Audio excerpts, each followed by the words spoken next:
That's right, folks. Another episode of the Razzball Fantasy Football Podcast. I'm your host, Bobby LaMarco. Today, we're breaking down the NFC East. 5 players with the most to gain or lose from the NFL draft. We're here to talk about Rashaad Penny, his new RB1. Is he the RB1 for the Eagles? We're excited to break that down. Tony Pollard as a bell cow. Isaiah Hodgins of the Giants receivers. Yes, that's right. Plenty of big implications for fantasy football coming in this NFL draft. Before we do, want to make sure you follow us across the board at Razzball Fantasy on YouTube, IG, and TikTok. And of course, make sure you jump over to razzball.com, folks. We do great articles on the football, baseball, basketball, and hockey side. So anything you need, analysis, stats, we got it all on razzball.com. So go check it out. But today's show is the 5 players with the most to gain or lose in the NFC East, starting right now.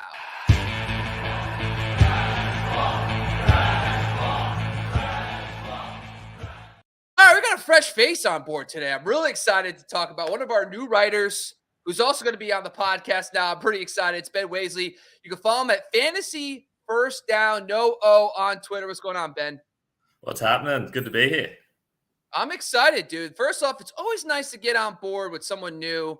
Tell a little bit, let's do a little bit about you first, man. Tell us what you're doing right now, where you write, where people can find your content. Why don't you tell a little people about yourself? So first thing to notice is I'm Australian, so I apologize for the accent.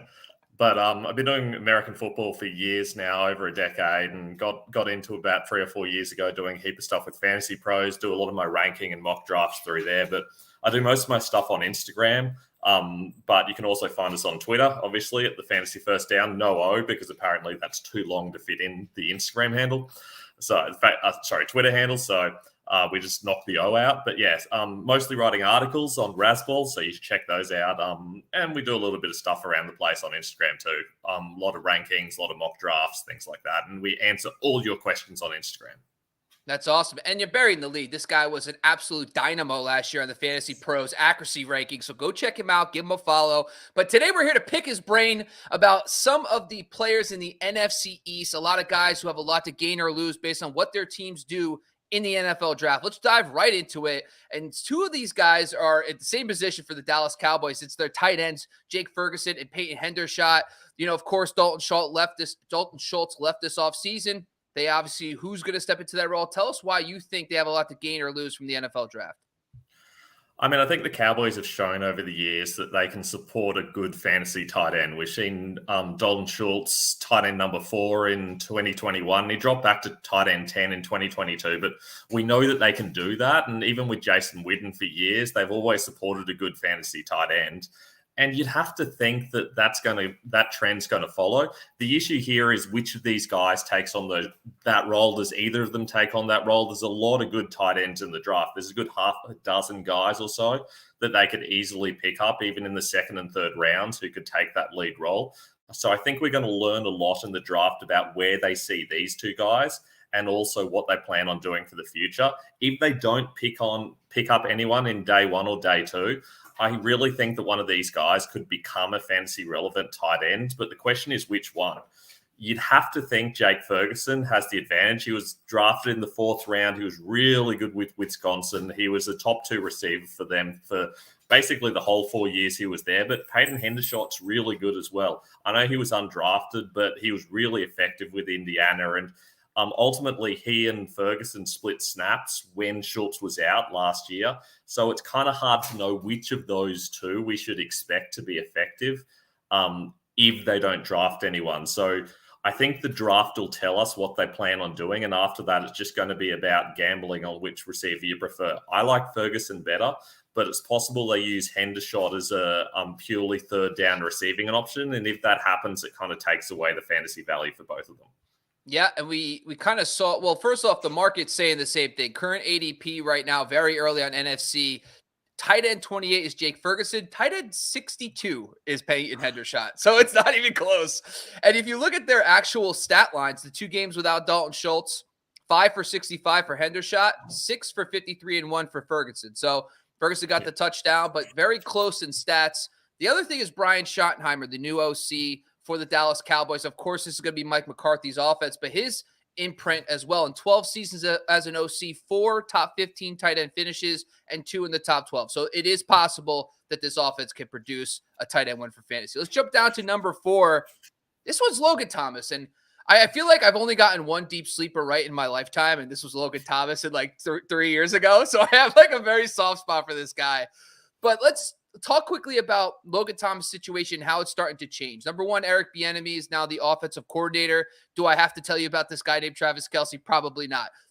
I'm not saying Logan Thomas is Travis Kelce, but the fact that this offensive coordinator has basically oversaw an offense that featured a tight end is automatically a good step in the right direction.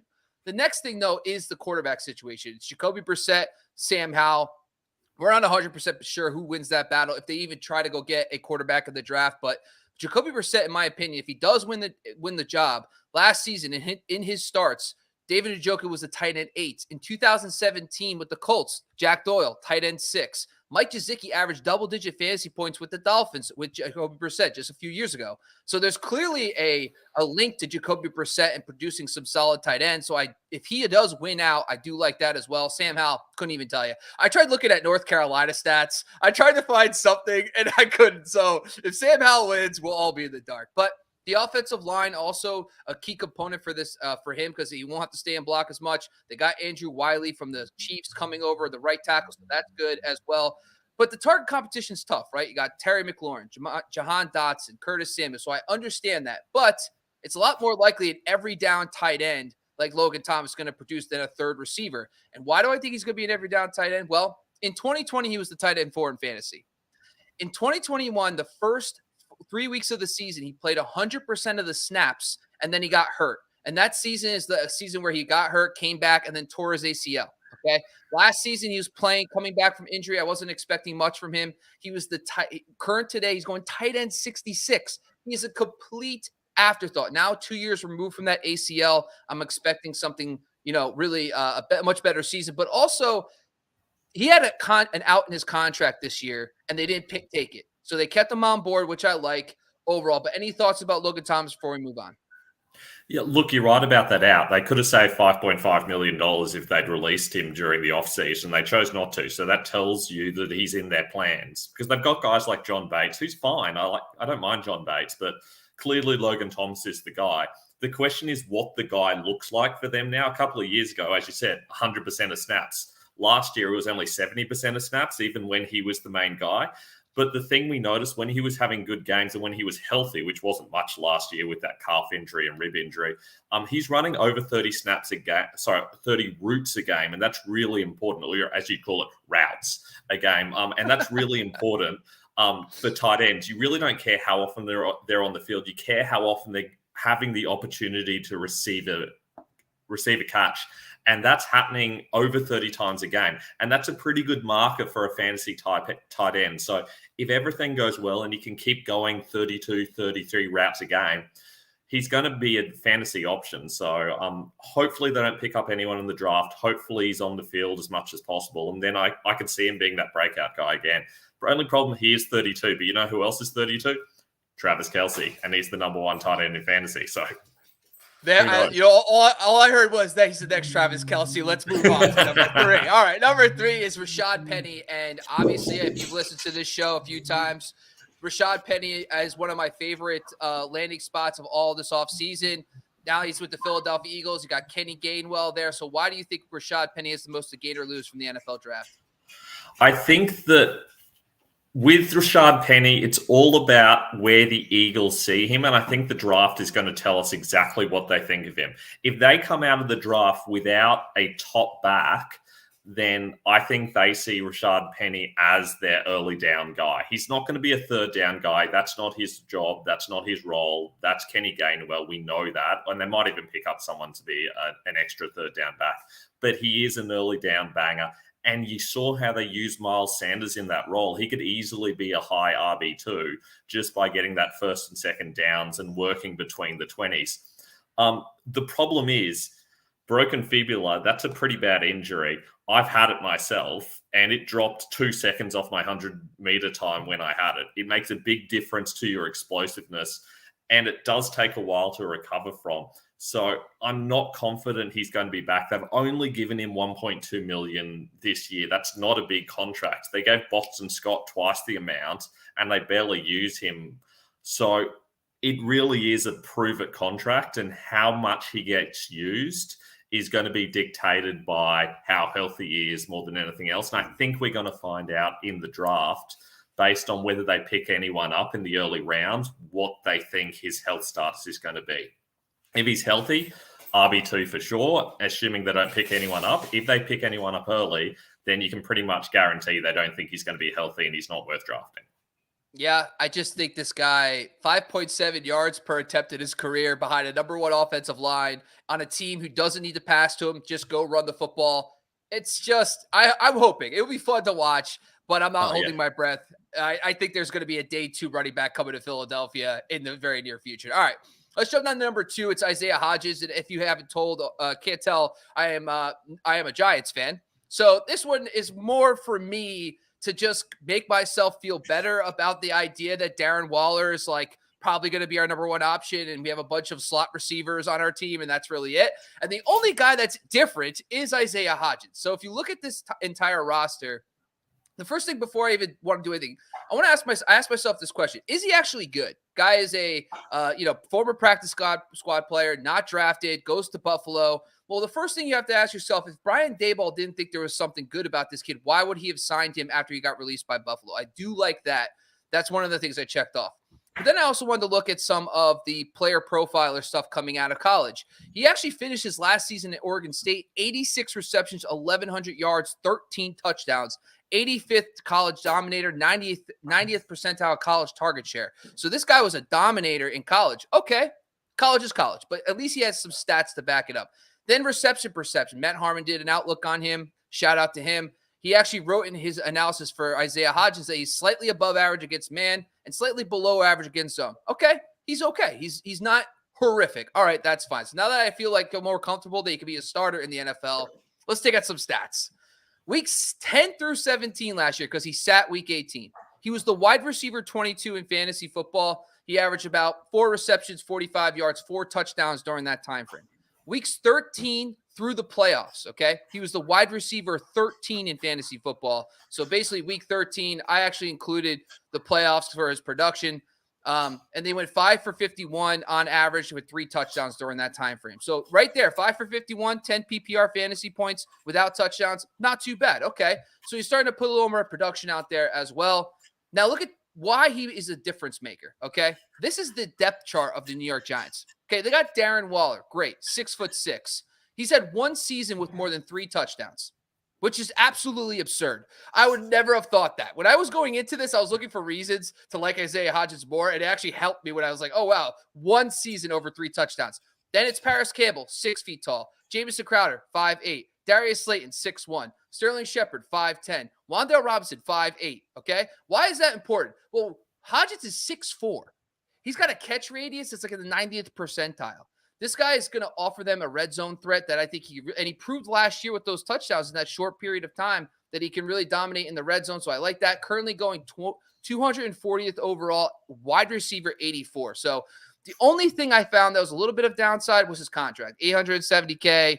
Not too much of an investment, but we'll see. Your thoughts about Isaiah Hodgins? Yeah, I mean, I think the contract's because he was an exclusive rights free agent, so he's always going to be a low contract. So the Giants are going to take advantage of that regardless. How they value him is a real question, and I don't know the answer, but the guys they brought in are really interesting. They already had a lot of strength in the slot. You'd hope that Sterling Shepard's going to be healthy at some stage this year. He did his ACL pretty early on. We know they're not going to have Wan'Dale Robinson. He'll miss most of the season. But they brought in Jamison Crowder, who's a slot guy already. Surely he's a backup. And then they brought in Paris Campbell as well, who's traditionally been a slot guy last year for Indy. But who's the Giants wide receivers coach? Well, he was the Colts wide receiver guy in 2021 when Paris Campbell was there.